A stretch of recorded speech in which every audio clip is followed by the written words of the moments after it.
Ilan natin yung rescue ha? Oo.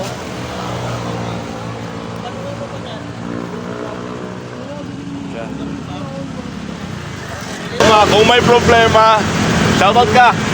Hindi ko pag may problema ko, iuwi mo lang. Dapat. Ha?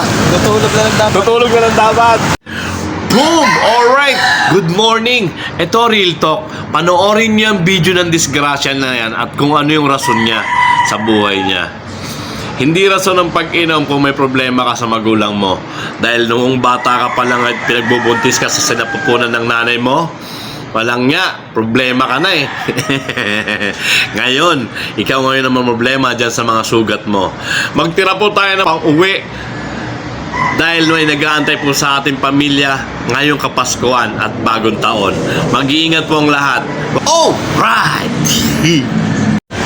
Yan guys, pagka ngayon magpapasko, magtitira kayo ng pang-uwi. May pamilya tayo ha. Ayan o.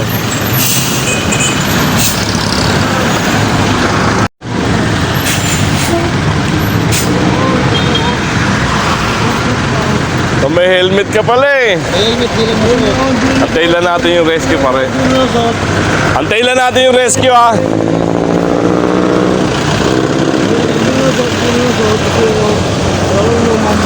Ikaw may pasok ka rin. May pasok ka rin. O may biyahe rin. Magtitira ka ng pang-uwi mo next time. Problemado lang ako sa magulang ko. Oo. Magulang ko. Shoutout. Pag may problema, wag iinom muna. Hindi sagot yan.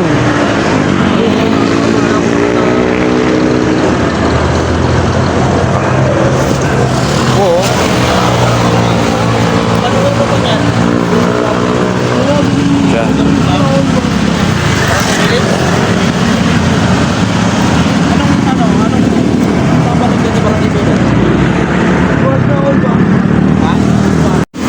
Alright.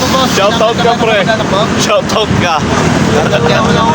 Alright. Pag ano magtitira ng pag-inom ha. Kung may problema, shoutout ka. Hindi ko pag may problema ko, iuwi mo lang. Dapat. Ha? Tutulog na lang dapat. Tutulog na lang dapat. Huwag ka muna umalis. Antayin mo pa yung mga medic para maanoan ka. Mali yung susi mo, hindi ka makakapagpandar. Oo.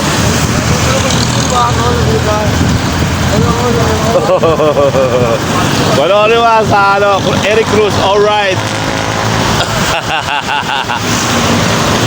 Wala kang pupuntahan, hindi ka rin nakakaalis, gigewang-gewang ka rin.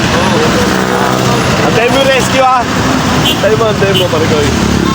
Alright, pasok na tayo. Tira tayong pang-uwi ha, para sa pamilya.